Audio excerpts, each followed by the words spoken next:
Elon Musk once said, I think bat- batteries are just going to be a massive thing. he was right, because batteries decide everything.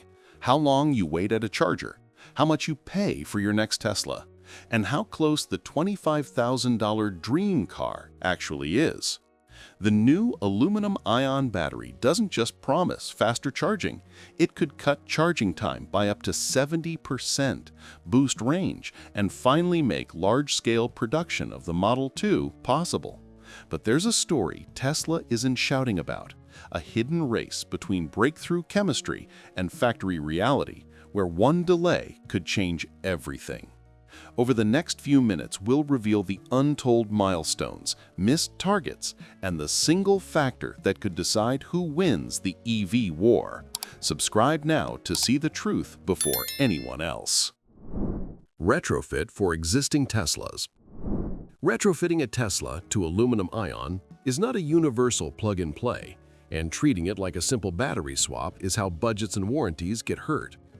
Earlier Model 3 Y packs rely on glued enclosures, bespoke coolant manifolds, and chemistry-locked BMS logic.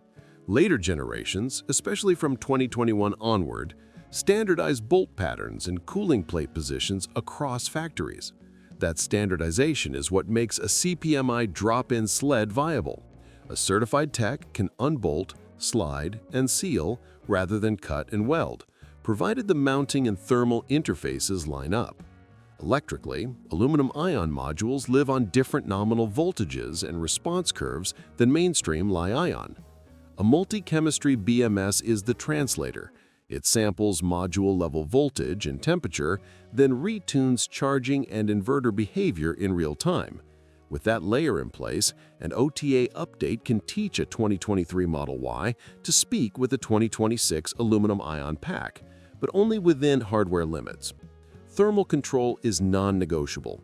A CPMI sled with liquid microchannels and active heat pipes keeps cell temperatures in check at elevated charge currents.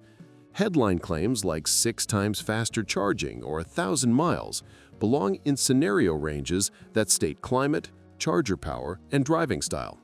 From the owner's perspective, there are 3 realistic pathways. Path A, model years greater than or equal to 2021, is closest to drop-in because the mounting, coolant, and harness geometry generally align. Path B, 2018 to 2020, needs an auxiliary BMS bridge and conservative caps on charge and discharge to protect components and warranty coverage.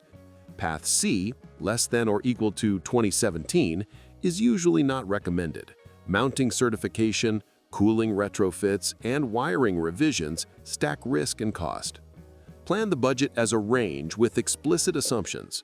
A 60 kilowatt-hour retrofit can land in the low thousands USD installed, around 5,000 as a working illustration, depending on labor, taxes, parts availability, and the need for cooling or BMS modules. Expect 1 to 3 days of downtime for a disciplined shop, plus validation drives for diagnostics. Frame expectations with a simple matrix: model year, required modules, peak charge power, thermal headroom, and warranty notes. Pre-2020 owners typically find the lowest risk path is a managed compatibility kit, accepting slightly lower peak power in exchange for predictable behavior, clean diagnostics, and clear warranty language, while true drop-in performance belongs to late-generation vehicles with standardized CPMI interfaces and multi-chemistry BMS support. Before committing, schedule a pre-retrofit inspection to verify mounting points, coolant routing, harness reach, and software eligibility. This avoids surprises and anchors the project scope clearly. Infrastructure and grid realities. Even if aluminum-ion delivers denser packs and faster charging, daily ownership still depends on how energy moves through homes and local grids. Picture 3 invisible buffers that keep the system smooth, affordable, and resilient under real-world driving habits and seasonal demand shifts. At substations or charging hubs, megapack storage blocks soak up off-peak energy and feed it back during surges, helping sites sustain high charging power without costly grid upgrades. Imagine pulling into a station at 6 p.m. when demand spikes, but your car's charge still peaks because the Megapack is quietly discharging behind the scenes. Visualize its buffer size in megawatt-hours, peak discharge in megawatts, and how it flattens the load curve across rush hour windows, turning grid volatility into steady, predictable energy flow. TOU pricing automates savings by pushing home charging into cheap windows, typically between 2 a.m. and 5 a.m. when energy is 40 to 60% cheaper. A side-by-side bill comparison before and after smart scheduling is more persuasive than a spec sheet, proving that timing often beats raw wattage. A visual timeline of peak, shoulder, and off-peak hours make the concept clear and intuitive for every EV owner. V2G, or vehicle-to-grid, allows bidirectional cars to power household essentials during outages or return a few kilowatt-hours to the grid during high-price intervals. The key is moderation. Daily energy trading rarely pays off after accounting for battery wear, but emergency backup and occasional peak shaving are genuinely useful.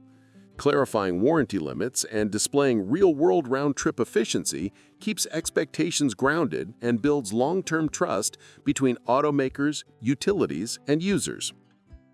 Regional constraints layer onto these buffers.